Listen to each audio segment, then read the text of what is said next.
Hi, I'm Dr. Harry Smith. I am a retired bartender in Las Vegas, Nevada, after a successful business career and a holistic doctor.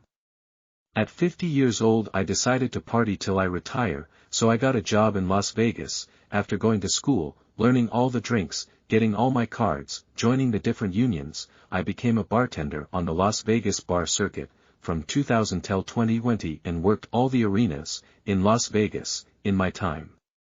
Today I'm going to teach you how to make a whiskey sling. But before I do, let me tell you a little bit about me working at the Orleans Arena, in Las Vegas, and one of the fabulous shows I worked. Being 50 years old when I began bartending, I had a chance to work some of my idols, that I had been listening to since I was a kid, and one of those was Little Richard. It was an honor to meet him. Before I tell you how to make this fabulous drink that all of the older brothers love, let me tell you a little bit about Little Richard and who he is or was. Little Richard's musical career spanned over half a century. It began with his tours in the South as a teenager in the 1940s and extended through the early 2000s. His rise to national fame in the 1950s coincided with the development of rock and roll, as a new style. This new style formed as many performing artists fused elements of rhythm and blues, country, jazz, and popular music around the same time period. After leaving his family home, in the 1940s, Little Richard performed as a singer, pianist, and female impersonator in clubs in the South known as the Chitlin Circuit, as well as traveling variety shows.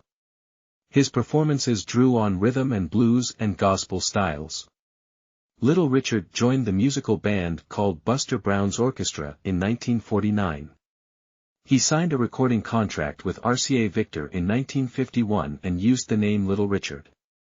The songs he recorded, including Taxi Blues and Why Did You Leave Me, were unsuccessful, as were the 4 singles he recorded with Peacock Records in 1953.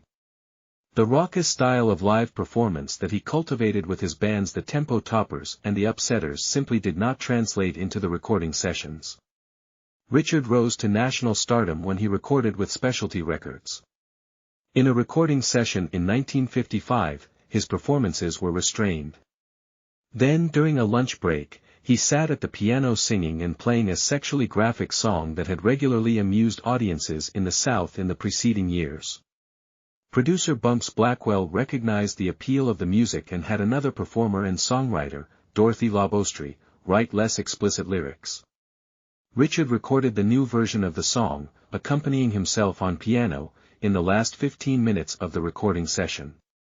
The rambunctious, energetic, Tutti Frutti reached number 2 on the Billboard Rhythm and Blues chart and charted on the pop charts in both the United States and Britain. Featuring his emotional, gospel-inspired vocals, hard-driving, pounding piano playing, and falsetto whoops, shouts, and squeals, Tutti Frutti became one of the seminal records of early rock and roll, just as this new style of music was being formed by combining elements from other styles such as rhythm and blues, country, jazz, and popular music. Now let me tell you how to make this whiskey sling. First, I grabbed my trusty cocktail shaker and fill it half full of ice. Put in 1 teaspoon of sugar, 2 teaspoons of water, and 1 ounce of lemon juice. 2 ounces of a good blended whiskey. Shake it real good and strain it into a ice-filled glass. Garnish with the lemon twist and enjoy an old-time favorite. Sip it and enjoy it.